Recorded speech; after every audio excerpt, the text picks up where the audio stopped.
بسم اللہ الرحمن الرحیم۔ حج کا بیان۔ حج کا نام احرام باندھ کر نویں ذی الحجہ کو عرفات میں ٹھہرنے اور کعبہ شریف کے طواف کا اور اس کے لیے ایک خاص وقت مقرر ہے کہ اس میں یہ افعال کام کیے جائیں تو حج ہے۔ سن 9 ہجری میں فرض ہوا، اس کی فرضیت قطعی ہے۔ جو اس کی فرضیت کا انکار کرے کافر ہے، مگر عمر میں صرف ایک بار فرض ہے۔ حج کی فضیلت۔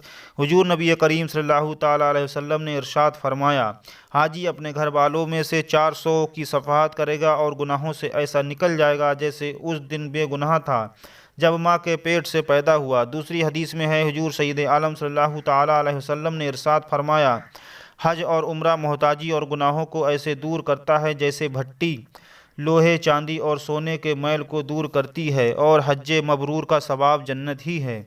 حج کا طریقہ یہ ہے کہ گھر سے روانہ ہو کر اگر سیدھے اس کو مکہ مکرمہ جانا ہے تو ہوائی اڈے پر پہنچ کر پہلے عمرہ کا احرام باندھے، پھر ہوائی جہاز میں سوار ہو کر جدہ اتر کر مکہ معظمہ پہنچے۔ سب سے پہلے خانہ کعبہ کا طواف کرے اور پھر صفا مروہ کی سعی کر کے سر منڈا دے اور احرام کھول دے، اس کا عمرہ مکمل ہو گیا۔ پھر مکہ معظمہ میں جہاں قیام ہے، عید الاضحیٰ کی 8 تاریخ تک بغیر احرام رہے اور ان دنوں میں نمازوں کے بعد طواف کرتا رہے۔ جب 8 یا 7 تاریخ آئے تو صبح کو احرام باندھ کر طواف کرے اور صفا مروہ کی سعی بھی کرے، اور اس سعی میں اس سعی کی بھی نیت کر لے جو منی سے واپس آ کر طواف زیارت کے ساتھ کرنا ہوتی ہے، کیونکہ اس نیت کی وجہ سے وہ سعی اب ضروری نہیں رہ جائے گی۔ اس کے بعد منی کو روانہ ہو جائے اور وہاں ظہر سے فجر تک قیام کرے۔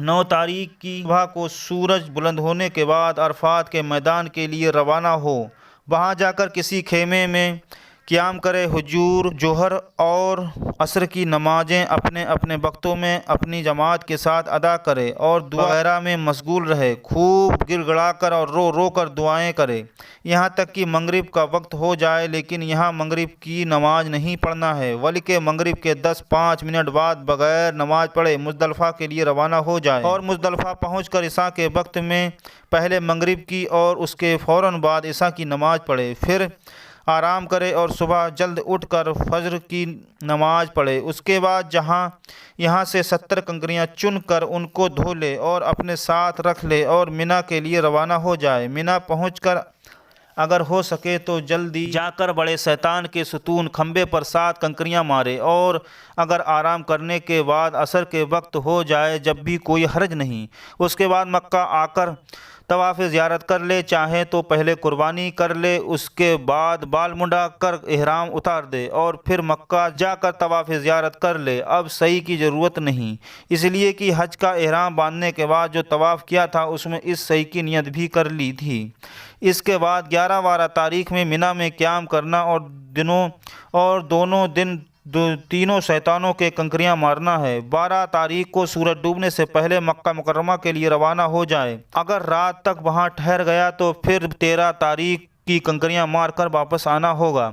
اب آپ کا حج پورا ہو گیا۔ اس کے بعد جب تک مکہ میں رہنا ہے ہر دن 1 یا 2 عمرے کرتے رہو۔ ان عمروں میں کبھی ماں باپ کی طرف سے نیت کر لو، کبھی استاد اور بھائی بہنوں اور دوسرے خاندان والوں کی نیت کر لو، آپ کو بھی ثواب ملے گا اور جن کی نیت کرو گے ان کو بھی۔ اس کے بعد جب آپ مدینہ منورہ جانے کا پروگرام بن جائے تو وہاں کے لیے روانہ ہو جاؤ۔ راستے میں کثرت سے درود پاک پڑھتے رہو۔ پوری توجہ حضور سید عالم صلی اللہ تعالیٰ علیہ وسلم کے روضہ پاک کی زیارت کی طرف لگا دو۔ آج تمہیں وہ سعادت ملنے والی ہے جہاں کی ایک ساعت پل پر 1000 ساعتیں قربان۔ اس سرکار اعظم کی حاضری کی جن کی سرکار اور بارگاہ مخلوق میں سب سے بلند و بالا ہے۔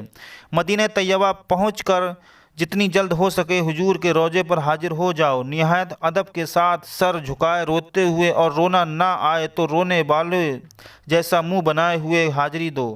حضور کے سامنے کھڑے ہو کر کم سے کم 70 مرتبہ درود و سلام پیش کرو، پھر سیدنا صدیق اکبر اور سیدنا فاروق اعظم کے سامنے آؤ اور ان کو بھی سلام کرو۔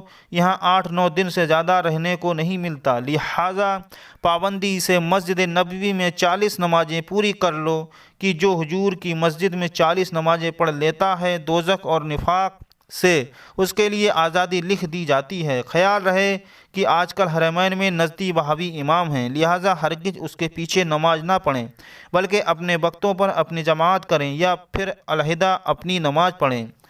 حج میں کچھ چیزیں فرض ہیں، کچھ واجب ہیں اور کچھ سنت، سب کو علیحدہ علیحدہ دھیان میں رکھیں، اگلے پارٹ میں بتائیں گے۔